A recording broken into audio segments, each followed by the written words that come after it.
इस क्वेश्चन में क्या पूछा गया है देखिए, a charge Q is placed at the centre of cube of side L, what is the electric flux passing through each face of the cube. देखो जी, एक क्यूब हम बना लेते हैं, ये हमने एक क्यूब बना लिया। क्यूब की साइड हमको दे रखी है L, ठीक है, यहाँ पर L साइड दे रखा है। A charge Q is placed at the centre of the cube, अब यहाँ पे सेंटर पे ना एक चार्ज रखा हुआ है Q। What is the value of electric flux, यानी कि फ्लक्स की वैल्यू हमको मांग रहा है। Passing through each face of the cube, ध्यान दीजिएगा ईच फेस लिखा है। अब इसमें ना मैं आपको दो तीन चीज़ें बताता हूँ।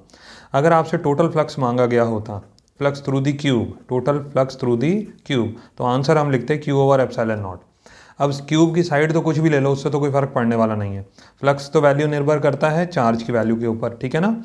तो चार्ज की वैल्यू Q दे रखी है, तो हमने फ्लक्स का आंसर लिख दिया। अब हमको यहाँ पर बोला है flux through one face of the cube. अब क्यूब में कितनी फेस होती हैं? 6 फेसेस होती हैं। अब यहाँ पे आप समझो, एक फेस ये हो गया, एक ये हो गया, एक ये हो गया, और एक इसके बैक साइड वाला हो गया, ठीक है ना। तो 4 तो हो गई 4 वॉल्स, एक हो गई टॉप साइड और एक हो गई बॉटम साइड, यानी कि टोटल हो गई 6 फेसेस। अब 6 फेसेस का टोटल फ्लक्स कितना है?